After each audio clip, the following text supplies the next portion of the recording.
Guten Tag from the Drumxound studio here in beautiful, what is it, Troisdorf, Germany.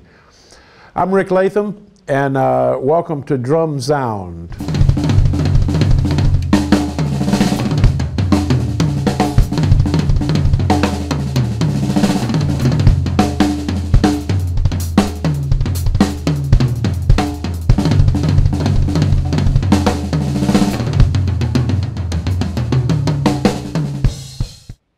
All right, so now I'm here at the kit. I'm going to talk about my setup a little bit, and then I'll show you some grooves that I like to use, some things that I've used with some different artists, and some things that people kind of know me as identifying grooves of my individual technique.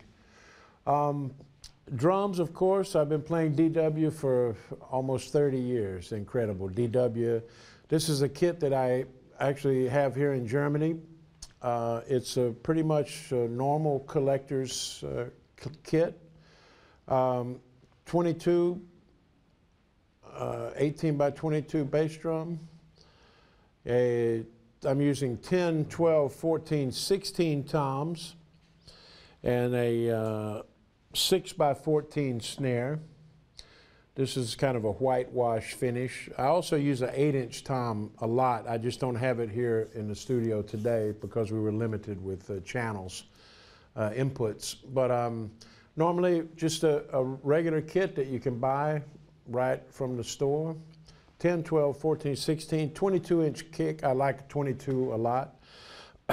Usually 6 or 6.5 or 7 by 14 snare drums. I have some smaller snare drums, some piccolo drums also, but I like wood drums mostly. I have a killer aluminum drum that I use a lot too. I have a brass drum that I record with a lot. But this is a setup I normally use. Again, sometimes I'll use the 8, 10, 12, 14, 16. So, but today just 10, 12, 14, 16, 22.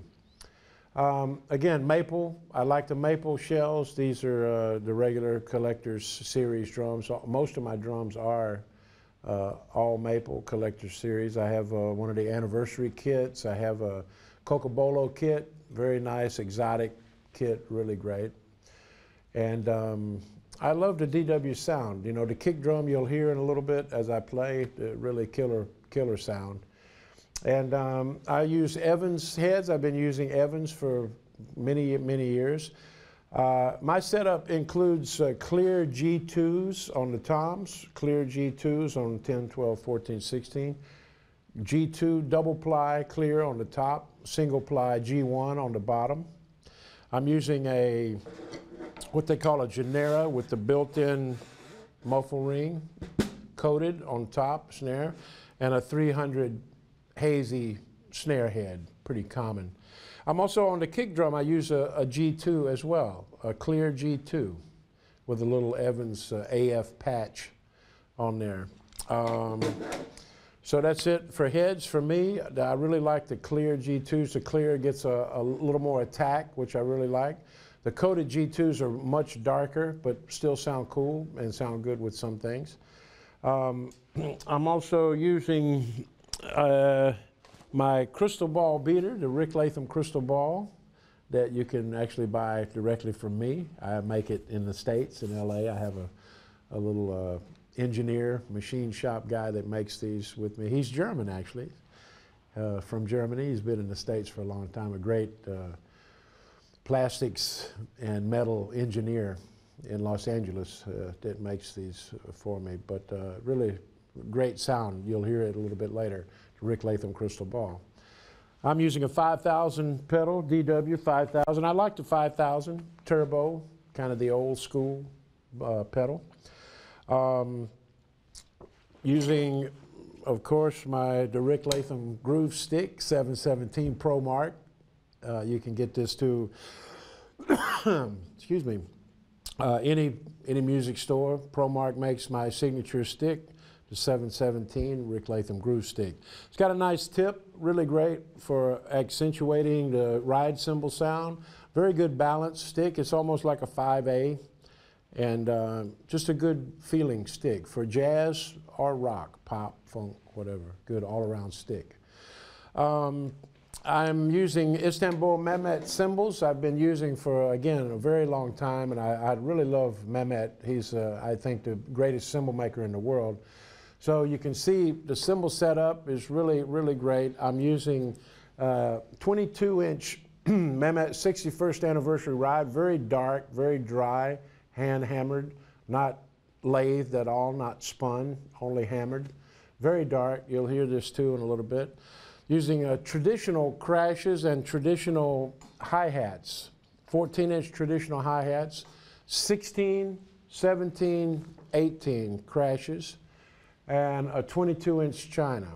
And sometimes I use a Holy, they call it a Holy 16, and they have a new series called the X-Ray series. It's really nice. I was playing at Frankfurt, so check that out, the X-Ray series.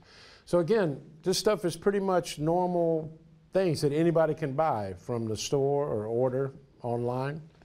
And of course I picked out these cymbals and this drum kit I've been using for a long time. It's actually an older kit, still looks great, but it's very warm sounding. You'll hear how it sounds. So now I'm going to play a little solo for you, and you can check out the great sound, and then I'll show you a couple more grooves that I like to do. So here we go. First, I'm going to show you a couple of grooves I like to use with my band in Los Angeles, the Groove Doctors, Rick Latham and the Groove Doctors. And I write a lot of the material for the band, and then I came up with these grooves. So these are kind of some cool grooves that I use with the band. So check these out.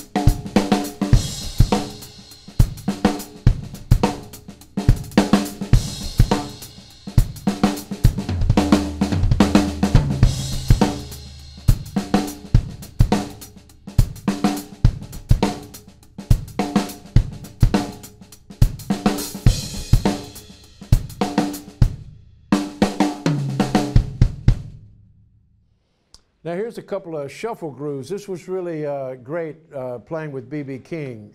This was many years ago that I played with B.B. almost 30 years ago, but still it was so great playing blues shuffles with the real king of the blues. Here's a couple shuffle grooves for you.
Okay, now I'm going to show you a couple of my favorite snare drum exercises and then show you how to use those around the kit on the tom, utilizing the toms, utilizing the hi-hat, snare drum, bass drum. And really a lot of people, you know, kind of don't know what to do with rudiments. They say, yeah, okay, I learned the rudiments, but so what? How can I use a paradiddle or six-stroke roll around the drum set? But I'll show you. Here's a couple of cool things to do.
Okay, now the last thing I'd like to show you, just a couple linear concepts from my second book, the Contemporary Drum Set Techniques book.